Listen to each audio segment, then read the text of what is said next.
առաջին անգամ իրականացում ենք նախագծային աշխատանք, սա կարծես թե մեզ համար փորձություն է, որը կարծում եմ պատվով հաղթահարել ենք գնահատականների վերջում։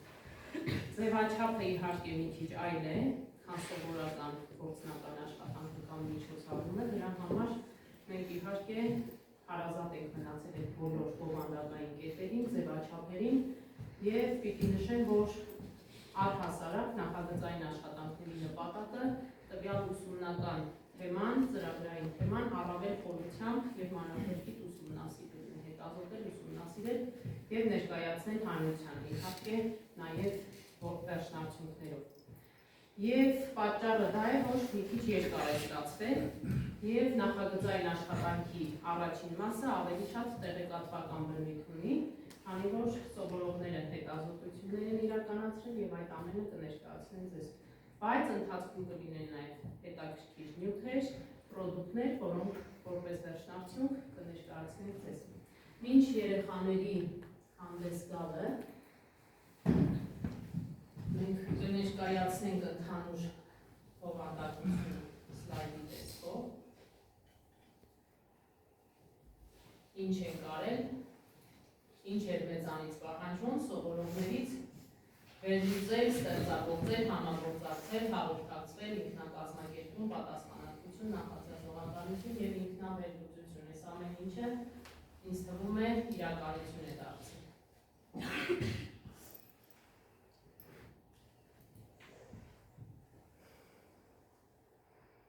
Մեր աշխատանքային խումբն է, տեսակը նախագծային աշխատանքի ներառարկայական է, բնույթը տեղեկատվական, գործնական և ստեղծագործական։ Ժամկետը միջնաժամկետ 10 շաբաթ, 1 ժամով հանդիպում, սակայն միջանկյալ հանդիպումներ են եղել նաև ընթացքում։ Հիմնականում 4 փուլով ենք իրականացրել նախագիծը, նախապատրաստական փուլ, ընթացքը, որը եղել է ամենաերկարը, ամփոփում վերանայումը նախորդ շաբաթ և հանրային ներկայացումը այսօր։ Մեր աշխատանքի ձևը և թիմային է և անհատական, որի ընթացքում արտադասարանական հետազոտություններ են եղել, դասարանական քննարկումներ և տարբեր գործողությունների գործնական քայլերի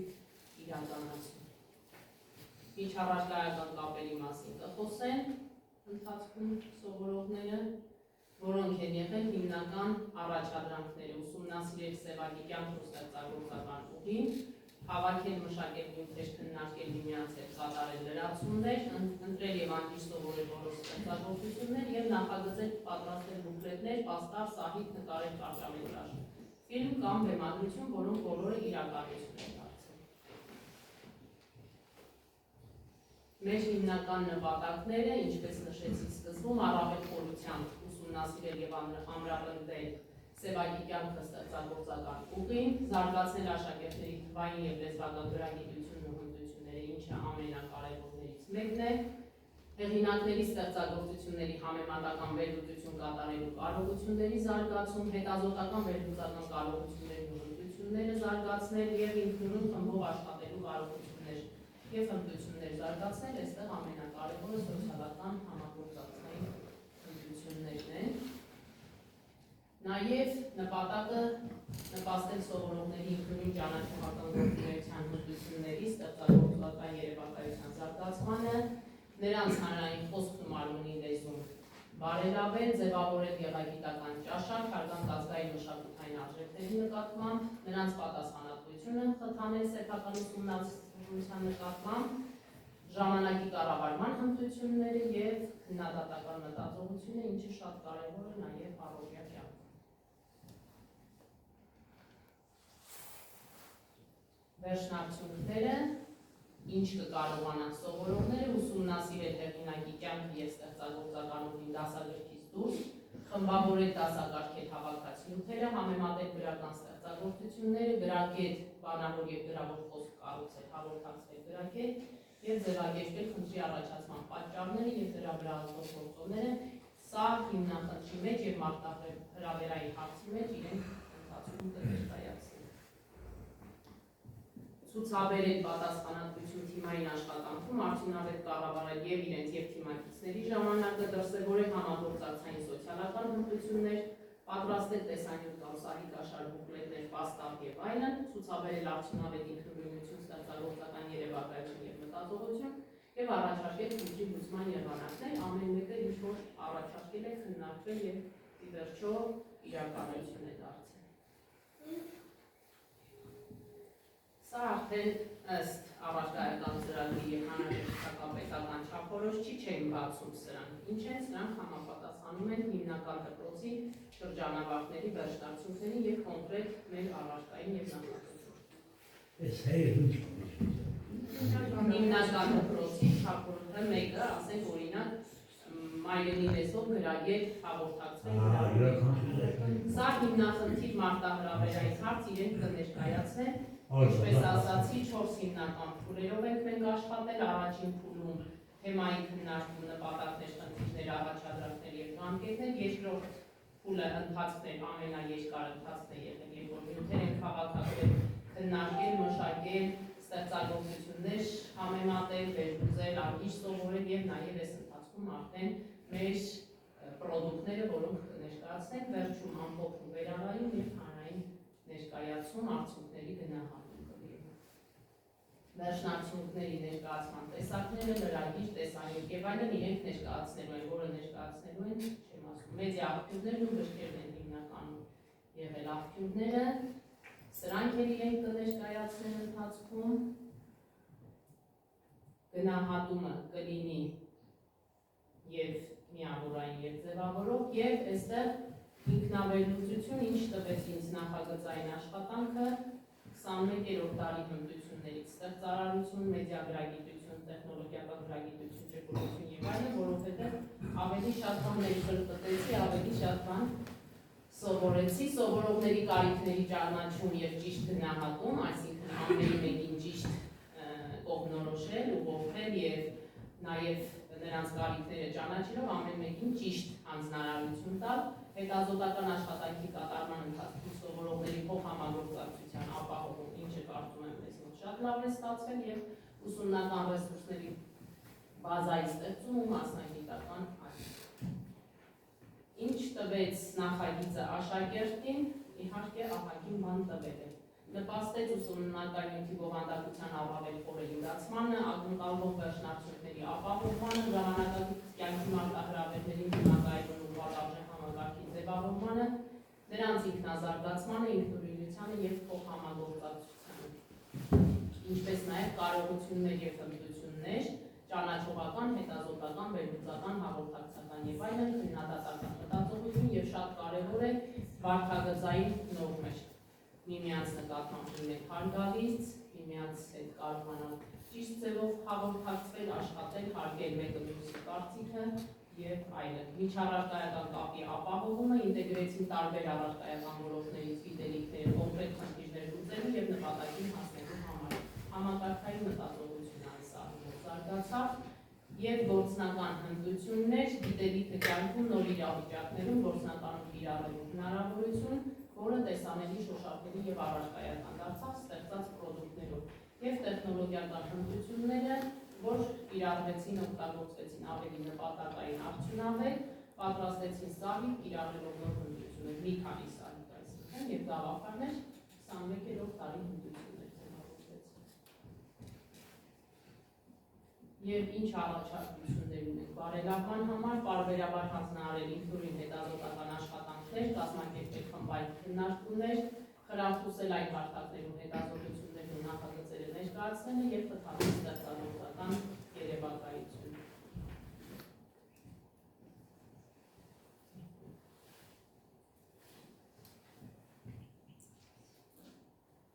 Վերջ, հիմա արդեն սովորողները կներկայացնեն Ողջույն հայերի ուսուցիչներ, հյուրեր, ծնողներ։ Մենք պատրաստել ենք մեր ուսումնական նախագծային աշխատանքը գրականություն առարկայից։ Դասարանը 7-րդ ուսումնական նախագծի անվանումը ականջդ բեր ասեմ Պաուլ Սևակ։ Թեման միապ Սևակ։ Ուստարի կիսամյակը 2024-2025 ուստարի երկրորդ կիսամյակ։ Մեր նախագծային աշխատանքի տեսակը ներառարկայական, ձևաչափը խմբային, բայց մինչ ուսումնական նախագծի իրականացման փուլերին անցները կասենք, թե ինչ վերջնարդյունքների ենք հասել։ Մենք ունենք պաստառ, որի վրա պատկերված է սևակը, իսկ նկարի շուրջը գրված են նրա մասին իմաստախոսություններ և նրա բանաստեղծություններից հատվածներ։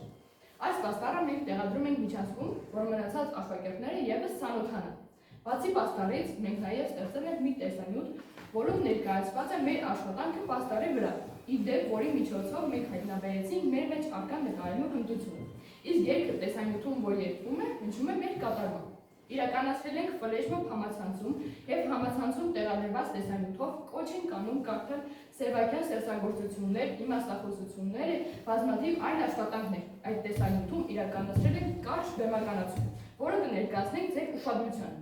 Ունենք նաև տեխնոլոգիական աշխատանքներ, բուկլետներ, որոնց գրված են ականջդ բեր ասեմ սևական խոսքերը և դրա ներքո գրված ֆեյսբուքեն կայքեջի հասեր։ Մեր աշխատանքն ամփոփված է սահիկաշվարի մեջ։ Միջակայական կապերը, հայոց լեզու, համաշխարհային պատմություն, երաժշտություն, գրականություն, հասարակագիտություն, կերպարվեստ, օտարլեզուներ, թվային գրագիտություն, համակարգչային գիտություն, տեխնոլոգիա, աշխարհագրություն, շախմատ, հայոց լեզու, նախնական զինվորական պատրաստություն։ Ուսումնական նախագծի վերջնարդյունքների ներկայացման տեսակ։ Լրագիր, բուկլետ, տեսանյութ, սոցիալական գովազդ, օրովակ, պաստառ, ֆլեշմոբ տարածում կայքերում, դասընթաց, կարճամետրաժ ֆիլմ, շնորհանդես միջոցառում, ցուցահանդես, ցայկանդես, հետազոտության աղբյուրները, համացանց գրքեր։ Կարողունակություններ, որոնք զարգացել են այս ուսումնական նախագծի ընթացքում, սովորել սովորելու, ինքնաճանաչողական, լեզվական գրագիտության, մշակութային, ժողովրդավարական, թվային և մեծեր։ Նաև զարգացել են կարողություններ, տնտեսական, բիզնեսի կառավարման, ռազմագիտական, երաժշտական, գրականագիտական, նկարչական, դիվանագիտական, պատմագիտական և ստեղծագործական։ Առաջին շաբաթ, Պարուս Սևակ, վաղ տարիներ։ Մեր նախագծային ուսումնական աշխատանքը նվիրված է հայ անվանի գրող Պարուս Սևակին։ Մենք ուսումնասիրություններ ենք կատարել և փորձել ենք հնարավորինս տարբեր անկյուններից դիտել ու հասկանալ Սևակ մարդ գրող անհատականությունը։ Պարուս Սևակը ծնվել է 1924 թվականի հունվարի 24-ին Արարատի մարզի Չանաչի, այսօր Զանգակատուն գյուղում։ Հայրը Ռաֆայել Ղազարյանի Սողոմոնյանը և մայրը Անահիտ Գասպարի Սողոմոնյանը զբաղվել են գյուղագործությամբ և անասնապահությամբ։ Նրանց նախնիները 1828 թվականին գաղթել էին Պարսկահայաստանի Սալմաս գավառի Հաղթուվան գյուղից։ Բանաստեղծի նախնիների ազգանվանը իր իսկ վկայությամբ սերնդեսերունդ գտած է եղել տերը, որ հոգևոր դասի տիտղոս էր։ Նրանք գրագիտ մարդիկ էին, որ ուսանել էին Գևորգյան ճեմարանում։ Նորածնին կնքահայր է դարձել համագյուղացի Մադոյենց Խաչատուրը։ Նա նորածնի անունը Պարուր է դրել ի պատիվ նույնանուն սպայի, որի զինվորն է եղել ինքը կնքահայրը։ Դինիզով ծնողների միջավ որդին Պարուրի հետ մանկությունից մշտապես զգացել նրանց ուխտարությունն ու փափերենքը։ Պարուրի մեջ պատրաստել է նվիրվածություն հարազատների հանդեպ, ամենաքսական կապի սրբազան զգացում, անկեղծ ու ջերմ սեր շրջապատի մարդկանց, հատկապես մոր հանդեպ։ Այս մեծ հանգամանքն է պատճառը, որ Սևակը այդքան հայրենասեր է և ծնողապաշտ։ Դժվար է սահմանում տալ այդչափ սիրուն։ Գրառումների ծոցապետրում իր մոր Ազիի մասին Սևակը գրել է. «Իմ մայրը մի կին էր, որի համար դժբախտության հասկացողությունը անհասկանալի մնաց ամբողջ կյանքում։ Ամբողջ կյանքում նա իրեն դժբախտ է համարել այդքանով է, իսկապես դժբախտությունը ահավոր ճշգրտության պատերից մնալով։ Նրա համար դժբախտությունը խոտը ուշտեզել է, թեքտաների պակասը ամանջակվել է, բանի կորչել է։ Բանաստեղծական հոգի է նա, աշխարհը ողբերգականորեն վերապրող անհանգիստ անակ հոգի, որ կնյարկեզում է նրա կիրճական պարզ, ոնդիչով չարակված արտաքին էությունը։ Ես նրանից շահել եմ չափազանց շատ, այնքան շատ, որ մեծագույն մասով փոխվել էր ուղի փակատություն։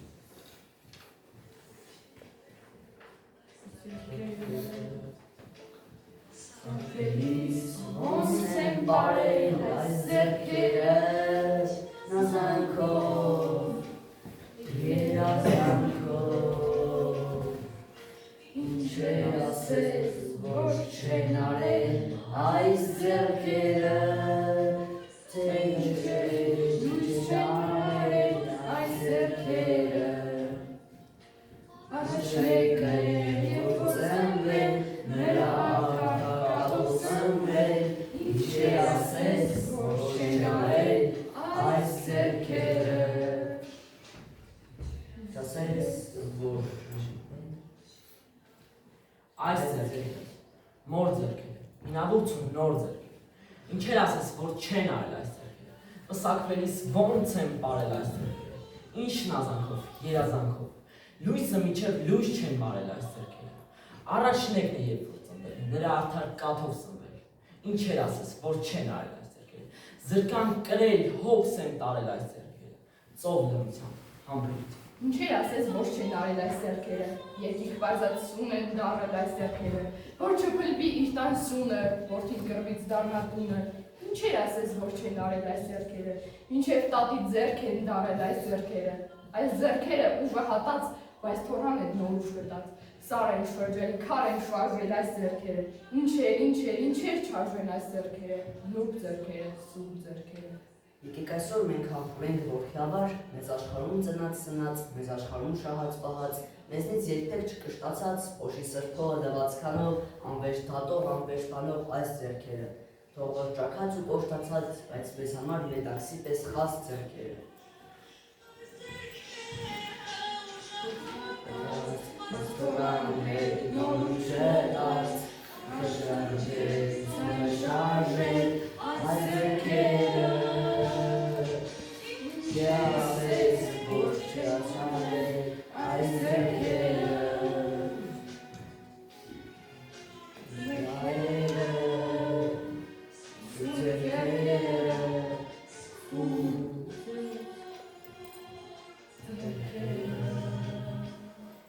Հինգ տարեկանում Պարուրը առանց դպրոց գնալու իմացել է կարդալ և գրել։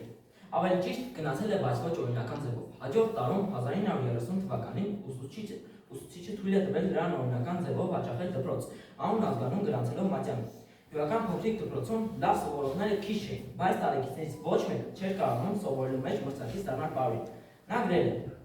«Զարթոնքի տարիներն էին, բայց և դժվար տարիներ։ Չկար թուղթ ու մատիտ, չկար դասագիր։ Հաճախ ամբողջ դասարանը սովորում էր մեկ դասագրքում։ Պակասում էին ուսուցիչները, եղածներն էլ միջնակարգ, և նույնիսկ թե միջնական կրթության տեր։ 9-րդ դասարանում, օրինակ մեր ֆիզկուլտուրայի դասատուն, որքան աղտանդամ, նույնքան համակրելի մի երիտասարդ էր։ Նույն այդ երիտասարդը 10-րդ դասարանում ստիպված էր մեծ գրականություն դասավանդել, 3 ֆիզկուլտուրա, այսօր գրականություն։ Եվ դասավանդեց։ Գիշերները ես գրում էի հաջորդ օրվա մեր ասնելի գրողի կյանքն ու գրական գործունեությունը, և առավոտյան նա թելադրում էր մեզ իմ գրած, ընդ որում բոլորի հետ մեկտեղ նրա թելադրածը գրում էի ես, և այդպես կլոր տարի։ Մենք կարծում ենք, որ մեր օրյա կրթական համակարգի գործունեությունը չափազանց բարեկարգ է, և մենք պետք է շնորհակալ լինենք մեր կրթության, գիտության, մշակույթի և սպորտի նախարարությանը մեր կրթությունը բարելավելու, ուսուցիչներով և դասագրքերով ապահովելու համար։ Պատկերացնում ենք, սևակ ապրելով ցածրակարգ պայմաններում, նույնիսկ մասնագետների, գրքերի բացակայության հանգամանքներում սովորել է և տրվել գիտելիքի ուժում, որպես գրականության հավատարիմ նվիրյալ։ 4 դասանից սկսել է կարդալ գեղարվեստական գրականություն, այն ամենը, ինչ ընկնում էր ձեռքը։ Հայոց լեզվի և գրականության ուսուցիչը, որն ապրում էր Հարևան գյուղում, տվել էր նրան իր սակավաթիվ գրքերից։ Բացի այդ, նա ոտքով գնացել էր Եղեգնաձոր Բեդի և Հարևան գյուղեր գիր գնելու կամ ուրիշներին է խնդրել գնել իր համար։ Գիր չկար, գյուղից գյուղ էին գնում գիր խնդրելու։ Կյանքումս մեծ գողություն եմ արել։ 3-4 հոգով կտրեցիք շրջակա 3-4 հոգի դպրոցական գրադարանները։ Կես գիշեր էի, գողության բոլոր կանոնների համաձայն։ Գողություն կարդալու ծառայից։ Գլխավորը ես էի, ուրքերի մեծամն նախ էլ ինձ էր ասում։ Ու կարդում էի ամեն ինչ, արգելված զրահով բզկտված վեպը, տարբեր տեսակների ծաղկումը, մենակություն Դավիթ Ռիկարդոյի և Ադամ Սմիթի մասին, և նույնիսկ ռազմական արվեստ։ Սևակը այդ հանճարեղ պատանին դեպ պատանեկության տարիներից աչքի էր եկել խարիզմատիկ բնավորությամբ, տարբերվող հրացներով և հղացավի քերքով։ Ահա այսպիսներին էր բաղձաշնորհել մաս սահման դրան, որ ստեղծագործությունը ստեղծում էր ինքնատիպ գլուխգործոցներ։ Ընթերցանությունից բացի զբաղվել է սպորտով, խաղացել է շախմատ, ելույթ է ունեցել ինքնագործ թատերական խմբի կազմում, որի կազմակերպիչներից է եղել։ Սակայն ժամանակի մեծ մասը կամարել է ընթերցանությանը, կարդացել հայ և համաշխարհային գրականության տարբեր ստեղծագործություններ, գրքերի հրամանատարություններ այլ, ասպեկտավորել հանդես եկել ձեռքբերումներով։ Այս ամենի մասին տեղեկանալով մեզ մոտ նույնպես առաջանում են գրքերի և ընթերցանության հանդեպ հետաքրքրություն։ Մենք կարծում ենք, որ միայն բնության կողմից օժտված լինելը քիչ է նման մեծանուն մարդ դառնալու համար։ Պետք է անհագուր սեր ունենալ դեպի գիրքն ու կրթությունը և չափազանց աշխատասեր լինել միաժամանակ։ Սա մեր օրերում ցավոք սրտի հազվադեպ հանդիպող երևույթ է։ Չնայած հիմա 21-րդ դարում, երբ ցանկացած գիրք հնարավոր է ձեռք բերել համացանցի միջոցով կամ հրաշալի պայմաններ սովորելու համար, մեր սերունդը կաղում է։ Ցածր ցուցանիշներ են լինում համեմատած նախորդ տարիներին։ Իսկ այդ ցուցանիշները զգալիորեն բարձրացնելու համար անհրաժեշտ է կիրառել մեթոդներ, որոնք կնպաստեն աշակերտների առաջադիմությանը։ Իսկ դրանից ելնելով կզարգանա նաև մեր երկիրը։ 11 տարեկանում գրել է իր առաջին բանաստեղծությունը, նվիրված Իվան Տուրգենևի առաջին սեր ստեղծագործության Ֆեոզուին Զինարիդային, սակայն սկզբնական շրջանում Գաղտնի է պահել բանաստեղծությունը գրելը համարելով անհատի ամենաթանկուն, ամենասրբական, ամենաքիմական արարողությունը։ Այսքան որ կարդում ես աշկերտները, ինչ պիտի դառնաս, վարժապետ։ Բա ինչ, պատասխանում եմ ես։ Ոնց որ այս բոլոր վարժապետները, բա ոնց, ուրանամ ես, չէ՞ լավ։ Բա ինչ կուզեի որ լինեմ։ Մայրս ինչպես ասացի անգրագետ էր։ Նա բնական է չգիտեր ոչ գրող, ոչ էլ բանաստեղծ բառերը, բայց նա ակամայից լսում էր իմ ու քրոջս սպարսաձայն ընթերցանությունը։ Ուստի եւ գիտեր օրինակ Իգորի տխուր պատմությունը։ Այն ժամանակ նա տակավին միտքը չէր բայել անգամ Հովհաննես Թումանյանի անունը։ Ուստի եւ բայն ինչ կուզեի որ լիներ հարցին պատասխանում։ Այսքան որ կարդում ես, գոնե դառնայր են Իգորը գրողի պես մարդ։ Ես գաղտնիքս մեծ, ինքս փոքրիկ, արդեն վաղուց համոզված էի, ոչ թե երազում էի, այլ համոզված էի, որ դառնալու եմ Ինգիքորը գրողի պես մարդ, այսինքն գրող կամ բանաստեղծ, բայց այդ մասին գիտեի լոկ ես, մեկ էլ ասված։ Եվ կյանքիս առաջին մեծ զարմանքն ես, թե որտեղից մայրս իմացավ այն, ինչ հայտնի է միայն Աստծուն։ Այն ժամանակ ես չգիտեի, որ եթե բանաստեղծները Աստծու հետ ունեն միջնորդված առողջություն, ապա նրանց մայրերը Աստծուն հաղորդակից են անմիջապես։ Այնօրն միայն բանաստեղծ դառնում եւ հասկանում են հանկարծ ընկնում, որ իրենց գործը այն շիշն է միայն, որ ծովն է նետում նավով թե մեղնով։ Մերկություն հայցով տողոր մի քանի եւ ժամանակի ծովը քմաճ շիշն է դեպրեվե ծով ականում։ Դերով դպրոցական պատի թերթի հրապարակիչը Պարույրն այնտեղ հրապարակել են իր սեփական ֆոտոնավորները, դպրոցական ընկերու անունով։ Այնց հետո տարբեր տոներին նվիրված նրա ֆոտոնավորներն ու մակրոստիկոսները հաճախ են տպագրվել ջոկատի պատի թերթում։ Եվ այդ ժամանակ էլ նրա անտել է Պարույր Արի մենք երծանունը եւ այս տորագրության բանաստեղծությունները ուղարկել տարբեր թերթերում։ Իմանալով որ Չանցի գրքերը ովքեր են, գրադարանից գոհացել է իր ճանապարհին, որ ինտերցում է Պարույրին հասկացնել է տալիս, որ իր արածը դեռևս պոեզիա չէ, որ լավ է լինել լավ ինտերցող կամ ֆոտոնավոր գրող։ Հրաժարվելով գրող դառնալու մտքից որոշել է զբաղվել գրականությամբ եւ բանաստեղծությամբ, սովորել գրաբար, բնագրով կարդացել հայ պատմիչներին, սովորել լեզվաբանություն, ուսած լեզու եւ գրականություն, օտար լեզու եւ այլն, ծանոթացել համաշխարհային պոեզիային։ Պատմում են, որ հանրակացարանում ուղարկում էր ինքը շատ հաճախ գլուխը ամուր կապում է շորով, գլխացած չունենալու համար, ոտքերը դրում սարաջերի մեջ, քունը չտանելու համար, եւ գիշերները լուսացնում էին նշումներ եւ մշակումներ կատարելով։ Այս տեսակետն է աշխարհում։ Մենք կարծում ենք, որ սևակը մեզ համար ճանաչության լավագույն օրինակն է եւ թողնմանն է մեր գրականություն։ Համալսարանում, որտեղ Պարով Ղազարյանի դասախոսներ են եղել Հրաչ Հաճարյանը, Գրիգոր Վահանցյանը, Արսեն Տերտերյանը, նա շուտով իր գիտելիքներով գերազանցել է նույնիսկ բարձր կուրսերի ուսանողներին եւ քաղաքային կյանքին նիստ ու կացին անծանոթ պատանին իր արկայտի ճաշկերով, կոմպլեքս կոշտ ու գանգուր մազերով, հաշվություններով ու սեւությամբ դառնում է համալսարանի ամենաճանաչված ուսանողը։ Պարույրի մեջ կա մագնիսական ձգողական ուժեղ հատկություն, որ դեպի իրեն էր գրավում ոչ միայն ծանոթներին, այլև անծանոթներին։ Նրա կողքին ամեն ինչ գունավորվում էր ու կենդանանում։ Այո, տակավին ուրիշ էր սևակ, եւ այդ ուրիշն էր այնքան հրաշալի, ու նրա ստեղծված խոսքերն են իսկական հրաշալի։ Սովորելու կարողություններ ձեռք բերելու համար, այո, բավական է սևակ կարդալ։ Նա կյանքից մի բան էր պահանջում էր ամեն ինչ լինի միանգամից, եւ միանգամից եղավ։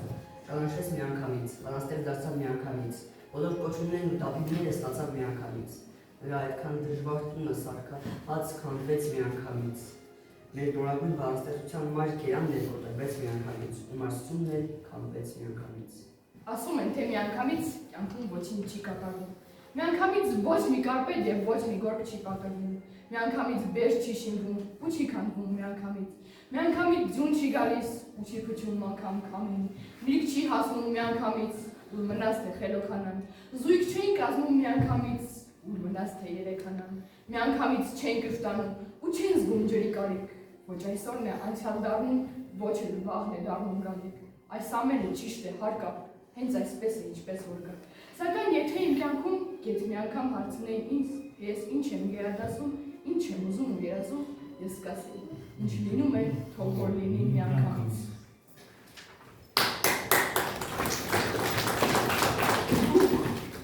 Երկրորդ շաբաթ, Պարուհ Ղազարյանից Պարուհ ստեղծագործական կյանքը։ Մենք գիտենք, որ ցանկացած մեծ գրող նախընտրել է սովորական ուսանող, ով իր առաջին քայլերն արել է իր կարդացած գրքերի ազդեցության ներքո։ Ահա Պարուհ Ղազարյանն էր այդ երիտասարդներից, ով խենթի պես կարդում էր ամեն բան, մասնավորապես հեղափոխական գրողների աշխատանքներում։ 1942 թվականին երկամյա ընդմիջումից հետո Պարոն Ղազարյանը գրել է իր առաջին լուրջ բանաստեղծությունը՝ «Լինել թե չլինել»։ Ես գիտակցաբար որոշել էի չլինել, ես տակ գտնվող եսը վճռել էի լինել։ 1942 թվականի փետրվար մարտ ամիսներին Պարոն Ղազարյանը գրել է իր աղոթներ շարքը, որտեղ հավատացյալի սեփական երկրությամբ դնում է ոչ թե նարեկացու այստուն, այլ սեփական աստուն, երկի արքային, որը մի դեպքում աստվածաշնչյան եւ երկոցի հեղինակն է, մյուսի դեպքում մայրբնություն, մեկ Շեքսպիրը, մեկ մեծարեց, բայց ամենից ավելի մեծը նարեկացին։ Պարոն Ղազարյանի ստեղծագործությունների մասին իմացել են մի երկու շատ մտերիմ մարդիկ, եւ 1942 թվականին նրա գրական փորձերը հայտնվել են սովետական գրականություն ամսագրի խմբագիր Ռուբեն Զայանի մոտ, որն էլ տպագրել է դրանցից մի քանիսը Պաուլ Սևակ ստորագրությամբ։ Ամսագրի 1942 թվականի 7-րդ համարում լույս է տեսել անխորագիր, 8-րդ համարում փնտրումներ, զղջում, պատերազմի դաշտում զոհվածների բանաստեղծությունները։ Սովետական գրականություն ամսագրում Սևակի բանաստեղծությունների տպագրությունից հետո գրողների միություն տեղի ունեցել նրան նվիրված քննարկում, ով կմոռանա այդ երեկոն եթե ներկա է եղել, ինչպիսի կատաղի վեճերի տեղի կտանին այդ երեք բանաստեղծությունները։ Այն ժամանակվա գրական կյանքի վրա իշխող հեղինակությունները երկու մասի բաժանված գիճում էին։ Զարմանալին էր այն գիճքը, որով մերժում էին պատանի բանաստեղծի մարդիկ, որոնք շատ շանցած ստիպված էին խոստովանել, որ այո, ասպարեզ է եկել մի մեծ գրական անհատականություն։ Ռուբեն Զայանը արդեն Պարոն Սևակի ոչ թե Պարոն Ղազարյանի բանաստեղծությունների տպագրությունների համար հեռացվել է աշխատանքից, իսկ վերջին ստեղծագործությունները չտպագրվել մինչև 1945 թվականը։ Նա գրել է ահա նորից գիշեր 1944 թվականի դեկտեմբերին անունները համարում են դրամատիկական հոդված։ Սևակի առաջին շրջանի ստեղծագործությունների վրա նկատվել է Նարեկացու Սիամանթոյի, Մարոժանի, ինչպես նաև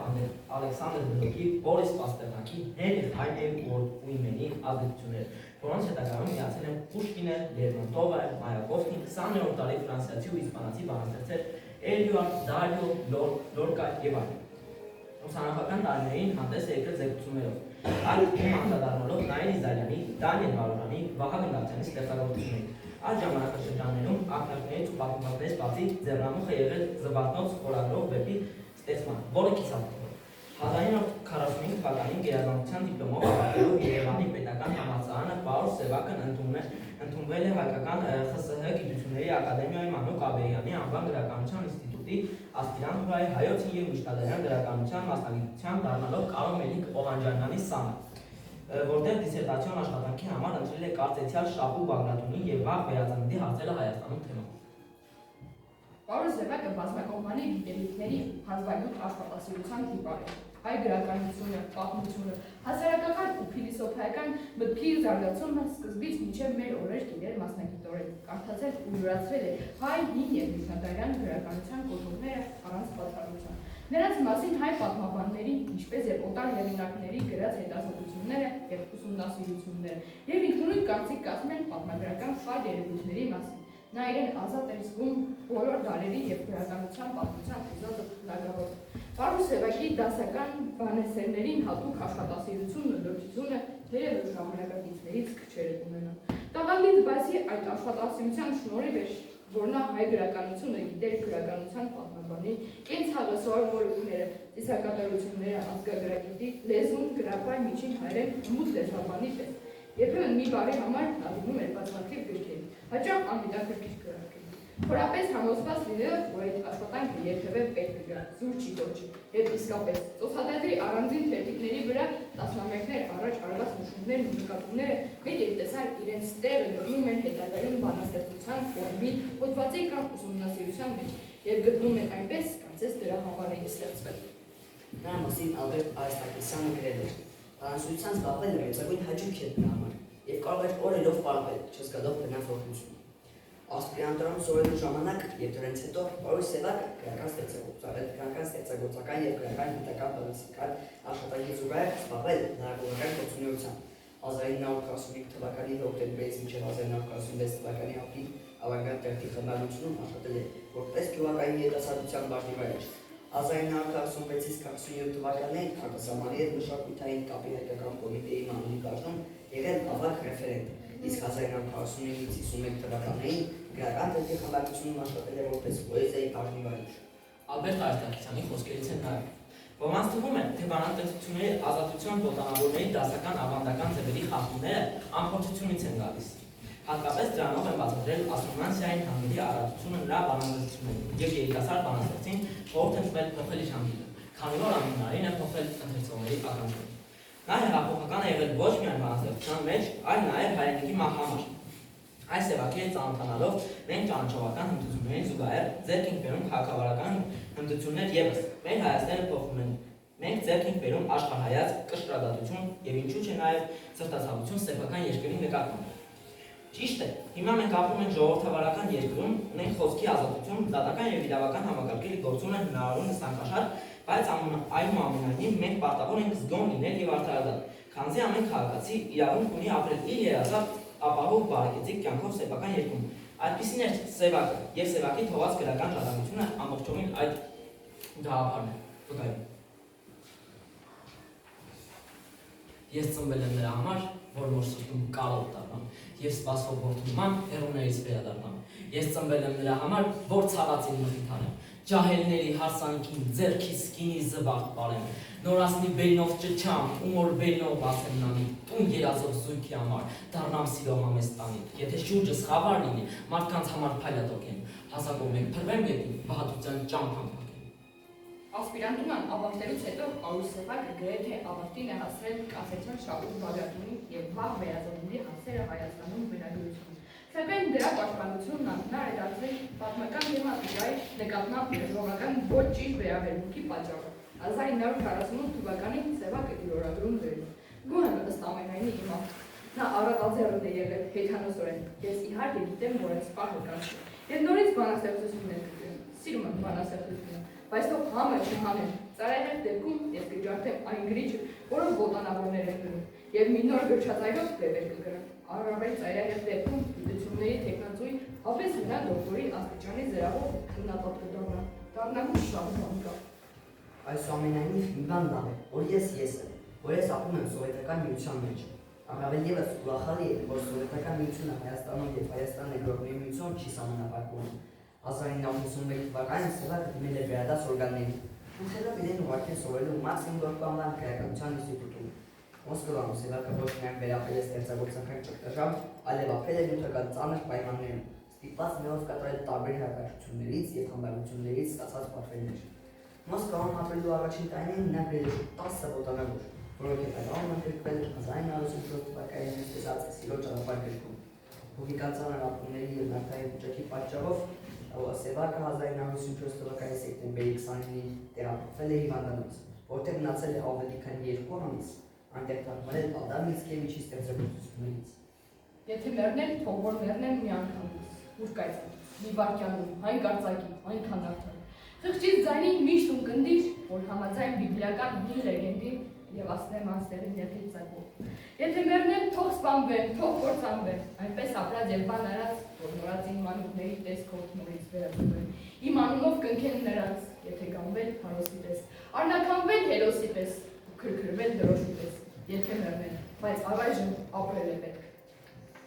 Սևակի 1953 թվականի գրված ուշացած իմ սեր պոեմը 1956 թվականին Եվգենի Եվտուշենկոյի թարգմանությամբ դժվար խոսակցություն խորագրով լույս է տեսել նախ նովեմբեր ամսագրում, ապա ես ևս այդ մասին վերնագրով բանաստեղծություններում ռուսերեն ժողովածում եմ։ 1957 թվականին այն ով է մեղավոր վերնագրով հայերեն լույս է տեսել սովետական գրականության ամսագրում։ Այն քննարկումների և բանավեճի առիթ է դարձել ինչպես ռուս, այնպես էլ հայ քննադատների շրջանում։ Ինչպիսի անբարոյականություն կարող է բացակայել կեղծ բարեպաշտը կարդալով պոեմը։ Միթե կարելի է օրինակ ներկայացնել էգոիստին, որ հաշվի չառնելով բարոյականությունը, ուզում է կնոջ խլել ամուսնուց, մորը որդուց։ Բայց ուշադիր կարդալով պոեմը, դուք պարզ կտեսնեք, որ նրա հերոսը ազնիվ ու ուղղամիտ մարդ է, որ հերոսություն է ունեցել պատմել ամենաթանկի, ամենացավալի մասին, պատմել չքաշվելով դառնորեն և ատելությամբ։ Բարոյականության սուր հարցերը բանաստեղծը արտացել է լրջորեն և խոր կերպով։ Դա սկզբունքային և դժվար խոսակցություն է ազնվության ճշմարտության մասին։ Դա ուղղակի մարտահրավեր է քաղաքենիության։ 1957 թվականին լույս է տեսել նորից քեզ հետ ժողովածում։ Ես օգնեցի բոլորին, ես չօգնեցի միայն ինձ։ Կոլով տվի ամենքին, միայն ինքս օգնեցի։ Խորհուրդներով իմ խելոք խելք հավաքած գնացին, քանիսը կյանքում ես էլի գիժ մնացի, ով հանդիպեց ստացավ միթաս գինի ինձանից, լոքես գինի չմվեցի իմ սեփական հնձանից, ինչ եմ եղել ողջ կյանքում հասան քավոր ու քավոր, միշտեր ամենքից շատ, ինձ էլ օջախ հարկավոր, վստահեցին ոմանք ինձ հոգիս դարձավ գաղտնարան, վստահեցի շատերին գաղտնիքը սարան ու տարան, ու զղջում եմ իմ պահ, որ սեր ու բարիք ինձ է, միշտեր պետք է սերը հայցել, իսկ բարիքը վաճառել։ 1957 թվականին լույս է տեսել նորից քեզ հետ ժողովածուն, որոնք ընդգրկվել են մեծ մասամբ ոչխարում գրված ծխանի ծուխը, նույն ճամփով շարքերը, ուղնակները և մարդը ափի մեջարկի մի քանի բանաստեղծություններ, որոնք հեղինակն առաջարկել է հրատարակչության կողմից գրքից հանված ուշադրած ինքսեր պոեմի փոխարեն։ Ժողովածուն արժանացել է հակասական ոչ բուրըն արձագանքներ և ընդունվել որպես բանաստեղծությունների շարքային գիրք։ Պարոն Սևակը գրել է մարդը ափի մեջ շարք, որի 6000 տող, բացառությամբ հետագայում գրված մի քանի բանաստեղծությունների։ Նույն թվականին սկսել է գրել Անվերելի զանգակատուն պոեմ։ Անվերելի զանգակատունը լույս է տեսել 1999 թվականին 5000 օրինակ տպաքանակով և սպառվել մի քանի օրում։ 1963 թվականին Անվերելի զանգակատունը լույս է տեսել Բեյրութում և Թեհրանում։ Դրանից հետո նա գրել է նույն հանձնող թռուցիկ երկեր շարքերը, ականջը դբեր ասեմ, հավատարմությունը սրտի արած չէ, նահան երկոց պոեմները, ավարտել երկոց պոեմը։ Գրել է և այլ իմաստով անուն պոեմի գաղափարը, որը գրվել է շատ կարճ ժամանակում, և նույն թվականին տպագրվել սովետական գրականություն ամսագրում։ Սևակը գրել է նորից չեմ սիրում են կրկին շարքի հիմնական մասը, որը տպագրվել է Երգցի լույս գրքում։ 1964 թվականի թվականին գրել է ողջույն քննարկների շարքը։ Մենք կարծում ենք, որ զգացում հայ Սևակը դե խորհրդես ավելի խորն է ներկայացնում հայինի հոգսերում, քան ռոմանտիկայում։ Անհարմար է ողջ քայլել, այս կոշիկը շատ է, ինչպես քայլել առանց ու այս ճամփանը շատ է շփում, դոփել տեղում, բայց դրանից ոչ կոշիկը կլայնանա, ոչ էլ ցավը, ցավն է հաճախ առաջ մեկնում։ Երրորդ շաբաթ։ Այս շաբաթվա ընթացքում մենք պատրաստել ենք նաև սահիկ, որտեղ ներկայացված են Սևակի նկարները, խոսքերը, նրա ասմունքը հնչում են նաև Տիգրան Մասուրյանի սիրո մեղեդին, որը կներկայացնենք ձեր ուշադրությանը։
Ուշուշ են գալիս, բայց որ ուշացած, ծնվում են նրանք իր ժամանակին, եւ ժամանակից առաջ են ընկնում, դրա համար էլ չեն ներում նրանց։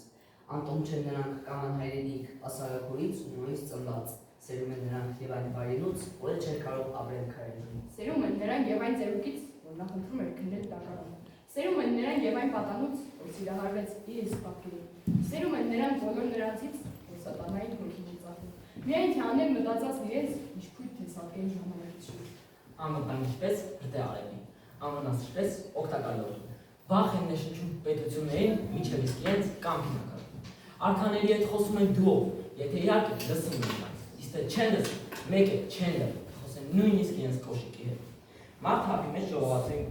Ով սահմանում են նորեն ու կարգ, հայտարարում են երևույթի դուրս, բայց չեն վախենում նրանք շարմանից, ապրում են դժվար եւ մերվում են հեշտ։ Մարդ հապի մեջ ժողովածի մեջ տեղ է գտել բարդ մեծած բանաստեղծությունը, առանց որևէ մեկի անուն տալու բանաստեղծը անդրադառնում է մարդկության մեծերին, մտքի այն տիրակալներին, ովքեր իրենց հանճարեղ մտքով ժամանակից առաջ են, եւ դա եղել է նրանց ողբերգությունը, դրա համար էլ չեն ներել նրանց։ Նա նաև գրել է. նրանց ծնունդը միշտ է թվում է անսպասելի, եւ հետո մարդկանց տարեր շարունակ զարմանք պատճառով։ Բայց նրանց կյանքում միշտ է ծնվում են լոգային պատճառով, որ անչափ շատ են սպասել նրան։ Նրանք ծնվում են իրենց ծնողի անօգնությունից, որպեսզի դառնան նոր զորեղություն։ Նրանք ծնվում են ինչ որ հանճարեղ մի հոգնությունից, որպեսզի դառնան նոր հանճարեղություն։ Նրանք ծնվում են, որ ապացուցեն, թե վերջը միտեղ դառնում է սկիզբ։ Նրանք ծնվում են, որ ապացուցեն, թե հրաշք չկա կամ ներկայ։ Նրանք ծնվում են, որ ապացուցեն, թե այնտեղ է լոկ սրտան սկսվում, ինչ վերջանում է ամեն մի բան։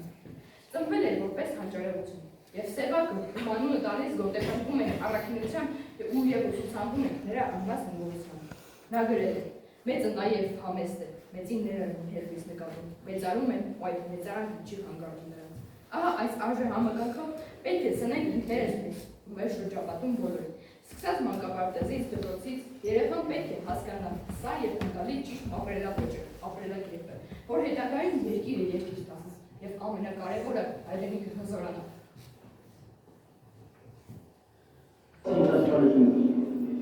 Այս ոտքի երևացիությունը աշխարհից բոլոր ազգերի թվերի հաստատվելները իր ահռելի պատմությամբ։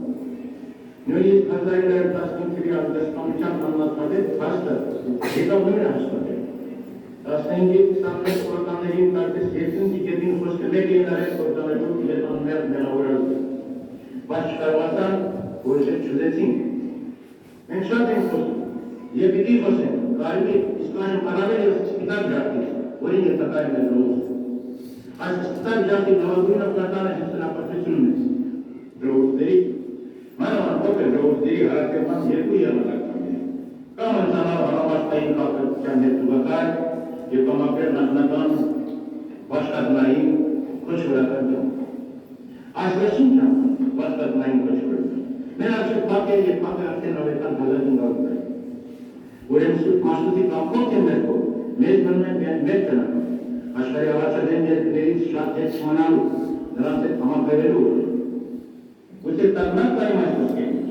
գուցե, բայց դա ընդհանրապես տագնապ է, ոչ թե կուշ։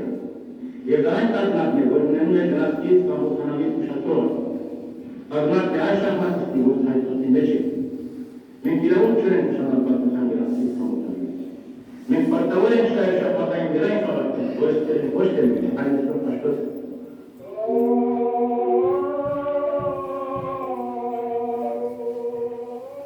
Նա ազգային իրով հանդեց նաև անձնական պարտավորների աշխարհին։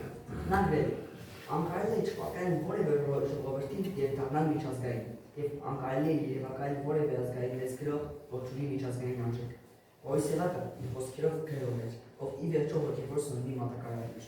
Նա գրել է. գրողի գերագույն նպատակը լինել պարզ, բայց ոչ հասարակ, գերհանության համար, բայց ոչ հասարակության։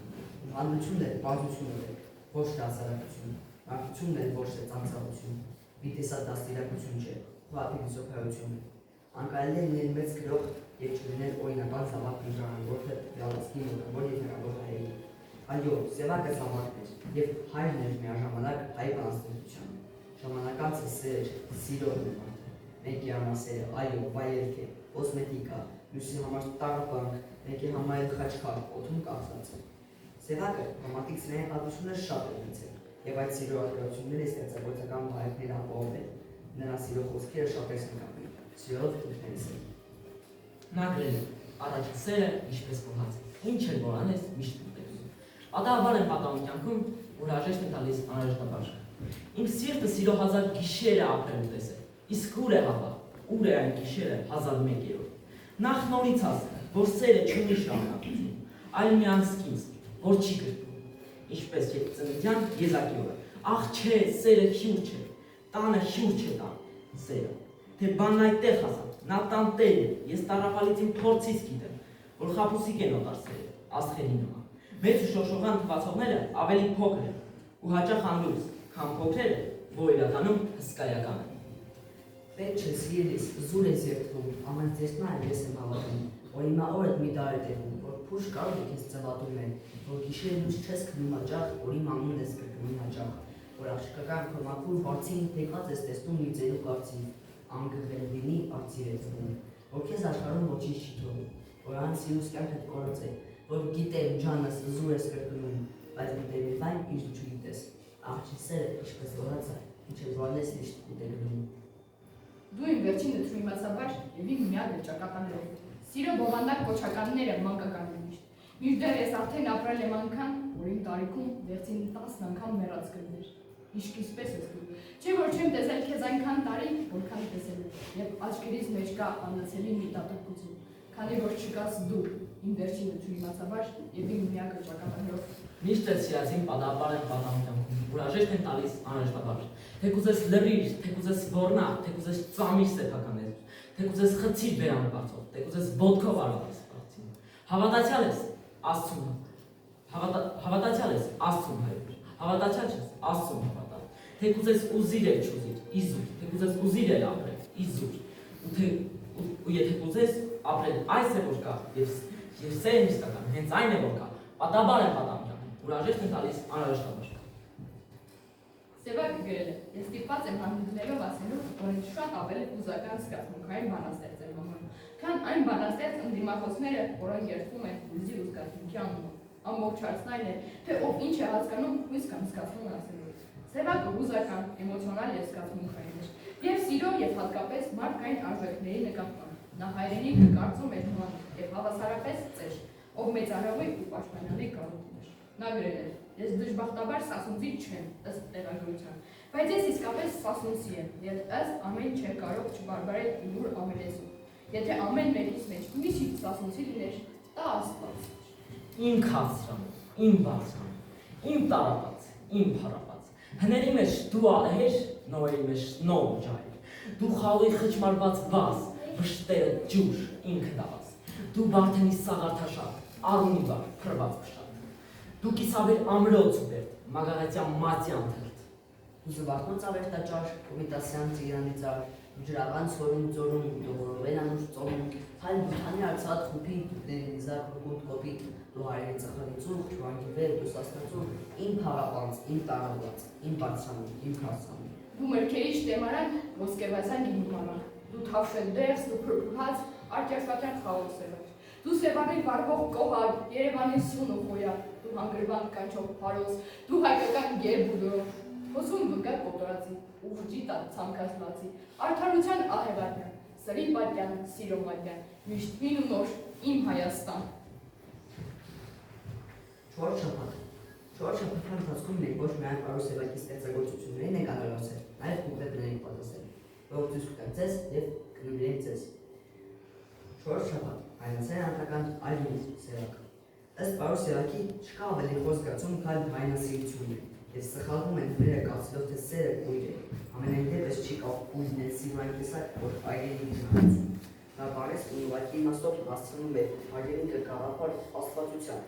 Նրա խոսքերից են, եւ մենք չենք մեր երկրի տերը, այն հոգեւոր հայրենիքը կարող է դեր դառնալ անհնար միավորելով։ Եթե մենք պարտվել ենք ոչ էլ պատճառով, որ թշնամիներից ուժեղ եղել, այլ մենք չենք ուզեցել հաղթել, չենք դրսևորել մեր կամքի ողջ երկարողությունը։ Եվ այսքան մեր ու մերը, այսքան արդիական, ով սիրում է հայրենիքը, որպես ճշմարիտ պոետ, նա համարում է բանաստեղծ, որ ամենամեծ հայրենասերն է, միանում իր մեծագույն գրող, Պարոս Սևակ։ Նա գրել է. մեր ազգի ամենամեծ արժանիքը իր ողջ պատմության ընթացքում չուշանալու, Սուրբ եւ ազնիվ գաղափարը ընդունակ է դեռ շրջել։ Առաջին անգամ եմ մեր ժողովրդին տեսնում այսքան կարգապահ եւ այդքան սրբացած վիճակում։ Այդ թե ինչ է նշանակում ժողովրդավարական խմբվածություն, ժողովրդական ոգի։ Հիմա հասկացա, թե ինչ ակունքներից են ծայրահեղել ազգային շարժումները, ինչպես են ծնվել շարժման հերոսները, այդ հայդուկները։ Հայրենասիրությունը այն է, որ յուրաքանչյուր մարդի գործը կատարում է խղճի մտով։ Աշակերտը լավ է սովորում իր դասերը եւ բոլոր առարկաները հավասարապես, որովհետեւ մեր Հայաստան երկրին իսկապես լիարժեք մասնագետներ են հարկավոր։ Ուսանողը չի զուլանում, կատարել է իր պարտականությունը, բանվորը իր, յուղացին իր, ուսուցիչի եւ գիտնականը իրենց։ Երբ ամեն հայ նվիրումով կատարի իր պարտականությունները, իրեն նվիրված գործը, դա այդ կլինի իսկական հայրենասիրություն։ Ահ իմ հայրենիք, դու հազարեմ է իմ ազգանունը։ Ես այնպես ապրել կարողանայի, որ ինձ ազգանուն բաշխելուց համար դու երբևիցե անհարմար չզգաս։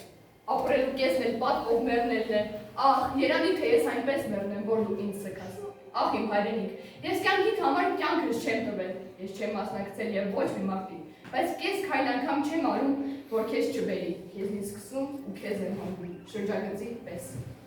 Ախ իմ հայրենիք, ես ոչինչ քեզ տալ չեմ կարող, ինչ է տան կրկին տված դեմ տալիս։ Ինչև իսկ չունեմ պարտքի զգացում, ես ոտքից գնում, քո պարտքից ոտքամ։ Հավաստիացնա խոսն են ասում, ով ուզում է, որ հավատալի լինի, իսկ ես մի չունեմ հավատացնելու։ Ես հավատն եմ քո, քայլով հավատը, ախ իմ հայրենիք։ Ինձ կոչ են անում կյանքը ճանաչել ավելորդ ծրտում, ես մասն եմ կյանքի։ Ես համամուն եմ, ինամուց նոր խաղարկումների քարերի վրա, խաղարկումների գողերի գողին, երգը մռնում է, որ չի թարգմանում ուրիշ մի լեզվի։ Ախ իմ հայրենիք, ես խոսքեր ունեմ քեզ համար կարված, որ չի գտել ոչ մեկ աշխարհ, եւ որ առայժմ ինքս էլ չշուշտես։ Խոսքերն այդ իմ մեջ եւ կան եւ չկան։ Ստոերկրակոջերի պես կարող են այրվել, նաեւ այրվում են, ինչպես խավիտ անխառ մոդի։ Մոտիկ է նրան, բայց նաեւ անհատ, ինչպես այն լեռը, որ գերտ է դարձել։ Հայրենիքը սիրել է մորից էլ շատ։ Մենք կարծում ենք, որ ինքն իրենից էլ շատ է սիրել հայրենիքը, քանզի գրելով բազմաթիվ աշխատանքներ ու հրապարակախոսություններ վտանգել է սեփական կյանքը։ Նույնիսկ իր վանքման հանգամանքները կապում են դիտավորության հետ, որ հնարավոր է նրա մահը պլանավորած է նախապես, ինչը բարձր չի հաջողվել։ Մենք կարծում ենք նրա կյանքը հերոսություն էր, եւ նրա պարտադիր չէր, որ Սևակը մասնակցեր երկրորդ համաշխարհային պատերազմին, որ հերոսում էր։ Նրա մարտը իր երկրի ներսում էր։ Նա պայքարում էր գրչի լեզվում, պատմություն էր կերտում եւ պայքարում էր անարդարությունների դեմ։ Իսկ ինչ ենք սովորում մենք Սևակի հայրենասեր տեսիք։ Մենք բավականաչափ գիտելիքների ձեռք բերենք ճանաչողական հմտություն արվեստի վաստակավոր գործի մասին։ Այո, նա արվեստագետ էր եւ նրա ստեղծած ոճը, նրա նվիրած ձոնը հայրենակիցներին ու ապագա սերունդներին կապի հավեր։ Միշտ արդյական, միշտ կարդացվող ու ամենահետաքրքիր տպավորիչ ստեղծագործություններով։ Նա միայն հայրենասեր չէր, նա հենց հայրենիք էր ու հայրենասիրություն։ Իսկ այժմ կներկայացնեմ։ Քեզնով երբերից ձեռքս դնում եմ իմ կրծքի վրա, սեղմելու նման, որ հանկարծակի չպայթի դողից։ Ինձնով երբերից ափս դնում եմ քոնի ափողին, ինչպես իմ նախնիկ սուրբ գրքին իրենց։ Իզուր են մեզ ուսուցանել, թե յուղոտ մատով սուրբ գիրք չեն թերթում։ Ահ իմ ժողովուրդ, գիրք ժողովողի, սուրբ գիրք ծամում են յուղոտ բերանով, լավաշի պես, նշխարիտ նման։ Բարեր չկան կարծես քեզ երկիր համար, եւ ես որդու նման, անվանում եմ քեզ նման, հարազատ եմ ասում, ու այն երկրում, սիրով սիրտն է այդպես խոշկս ինձ պատմում, իսկ թե ոնց եմ սիրում, դու գիտենաս պիտի, բայց քեզանից առաջ քո թշնամին գիտի։ Նրանց կարող են սովորել նույնիսկ դիվանագիտություն, սովորենք խիզախություն, կռվելու պայքարելու կորով, քաշասրտություն։ Սա էլ իր հերթին մեզ մոտ հետաքրքրություն կառաջացնի զինվորական ծառայության վերաբերյալ։ Սեր դեպի բանակը, սրբազան հողի համար պայքարն ու հաղթանակի բարձրալի երազանքը։ Սևական հրապարակախոսություններից մինչև բնակական զինվորական բացատրության առարկայի հմտությունները ընդամենը մի քայլ է։ Այսպիսով Սևակ կարդալով մենք համարյա զինվոր ենք, մոլի հայրենասեր, հեղափոխական և նույն ժամանակ դատավոր։ Ու ինչու՞ չէ, մեղադրյալ սեփական անաշ մտքերի մեջ։ Հայրենիքը սիրել ենք սովորում առանցալակ գոհության պայքարից մինչև պայծառ ապագա կերտելու նպատակն ձեռագրվում։ Սովորելու կարողությունները ձեռք բերելու զուգահեռ նաև ազգային լեզուն հավատ ու ժողովրդականություն եմ սովորում և դրանից մասին հրապարակախոսությունների մեջ հատանում։ Իսկ այժմ կներկայացնենք մեզ պատրաստած կուպլետները, որոնց մեջ համբողված են Սևակի ստեղծագործություններից հատվածներ։ Մեր դպրոցի ֆեյսբուքյան էջի հասցեն, իսկ QR-կոդերի էջը դրված են Սևակի ապրել բանաստեղծությունը իսկ կատարված և երկու երգ։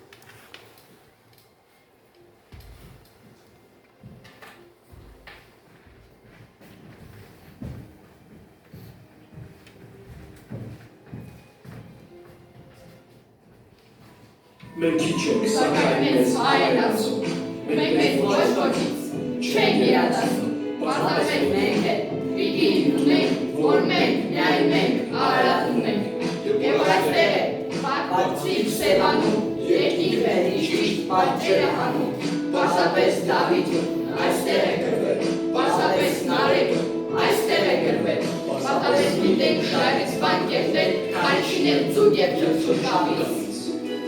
Ուսուցման համար և աշակերտել, գեղեցկին, բարուն, մտսևին, լավին։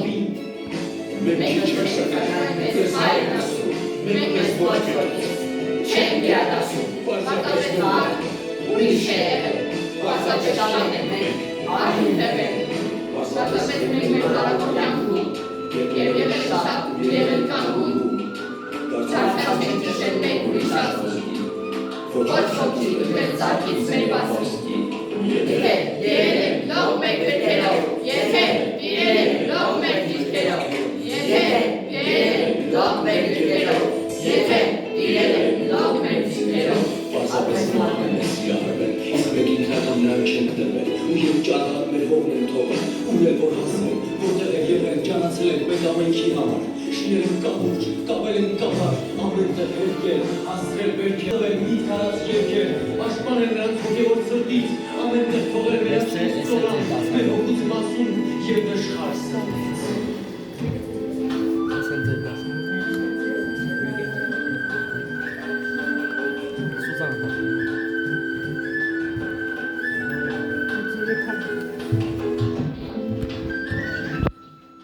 Ուշուշ են գալիս, բայց ոչ ուշացած,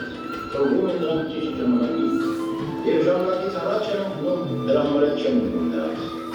Մենք քիչ ենք, այո, բայց ոչում մենք հայ, գիտենք վերջանցած վերքերից տաշնալ, բայց նոր խնդրությամբ սրծանալու վերջվել, գիտենք չկամուկ կողամը խրճվելու բարեկամի դարվել աճակից, ուր դա մեզ արված բարության տակից մեկի կողարել 10 հատուցելով, որ ուտականի բարեկակի գիտենք կմիարկել մեր կյանքով նաև, բայց մենք ամենան մեզ բրնի վարել, մենք գիտենք մխար և կրանք մարել, իսկ եթե պետք է, խավարը ծրել, իսկ եթե պետք է, խավարը ծրել, գիտենք մոխրանալ որպես վարկել, և գիտենք նաև մեզ կրկոտ սիրել, բայց ուրիշներին միշտ են հարգել,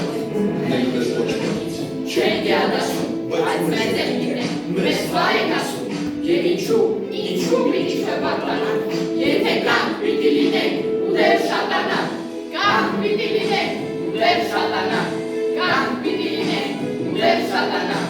կանք պիտի լինենք ու դեր շատանանք, կանք պիտի լինենք ու դեր շատանանք,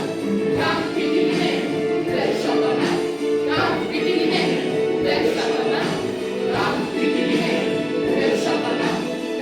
կանք պիտի լինենք ու դեր շատանանք, կանք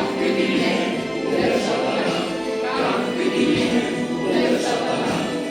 կանք պիտի լինենք ու դեր շատանանք, կանք պիտի լինենք ու դեր շատանանք, կանք պիտի լինենք ու դեր շատանանք, կանք պիտի լինենք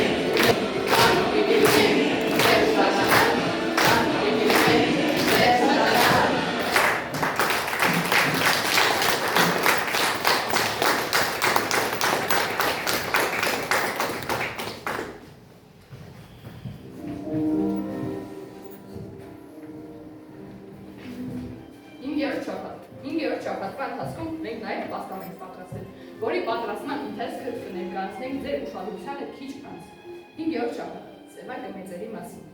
Պարուս Սևակն իր աշխատություններում գրել է Կոմիտասի և Մաշտոցի մասին։ Մեր երաժշտական լեզվի համար Կոմիտասն արեց նույնը, ինչ տարեր առաջ Մաշտոցն արեց մեր խոսակցական լեզվի համար։ Մեր լեզուն կար Մաշտոցից առաջ, ինչպես որ երաժշտությունն էր Կոմիտասից առաջ։ Բայց ինչպես Մաշտոցը գտավ մեր լեզվի բաղադրիչները, նրա հնչյունակացին, և դա արձանագրեց այլ ուղերով։ Ճիշտ այդպես էլ Կոմիտասը գրատավ մեր երաժշտության հնչյունակացը մեկ այլ յուրատեսակ այլ ուղերով։ Երկուսի արածն էլ գործ էր, որ կոչենք մեծ կամ փոքր։ Երկուսի արածն էլ գյուտ էր, իսկ գյուտը փոքր չի լինում։ Ժողովուրդն ինքն իրեն տեսնում է նայելով իր զավակներին, փորձել են նրա ոսկրից ու ծուծից, կաղապարվել ըստ նրա հավաքական կերպարի ու ժառանգել ամենայն հարեկանը։ Ժողովուրդն իր ստեղծած նրանցից ինքը հավաքելով իր ամբողջ ցանոցի բազմաստիճունությունը, հենց որ ծնեց ինքը ժողովուրդն լուսավորում է այդ բազմանիստիների ճառագումից, այս վերառումը ոչ միայն ժողովուրդն նրան ծնում, այլ նրանք իր ժողովուրդ վերածնում։ Կոմիտասն էլ աստվածածպիսի ծնունդ էր, որ նրա պարգևած լույսը դեռ երկար պիտի անդրադառնա պարգևողի դեպքին և արտացոլվի հոգու մեջ։ Դու ամենայն հայոց երկի վեհափառն ես, դու մեր երկի մեսրոք մաշտոց գիրն ու տաղն ես հայոց երկի անձիր հերկի և ակոս խորունկ առնես և հատնվիր սերմը նրա և խոստումը գալիք բերքի և ծիրանի մեր այն ձարն ես, որ ինչքան էր ջվակոտոր շտվել է ու մեր պարտվել, ու մեր դարդը իրար տվել և հայրենի այն ծիծառը, որ հավիտյան բույն է դրել մեր հոգու մեջ, ու մեր կանգուն ու բերքեսավեր տաճարների ու մեր երկնի գմբեթիկակ, ու մեր տավիր և քոլարը, միջև անգամ և հատվելիս հայրենն է նորից ջնգում։ Դու մեր սրտի ձայնավերը, միջև անգամ բաղատվելիս այն ես դարձել կրքում։ Դու ես քարի ես սրբատաշ մեր պատշարը, հատ զորվը և ներժավի մեր պաշարը։ Մեր փակոքի բաց աշխարը, սրբալոցված մեր մշխարը, և մեր ճարը օտարամոտ աղտի դիմաց, խնկածավալ մեր տաճարը օտարամոտ աղտի դիմաց, վերադարձի մեր պատճառը մեր հարկադիր գաղթի դիմաց, համահավատ մեր անճարը ազգաստուր գաղթի դիմաց։ Դու մեր հաստատ մասի սար, վստահելի թիքունքն ես մեր,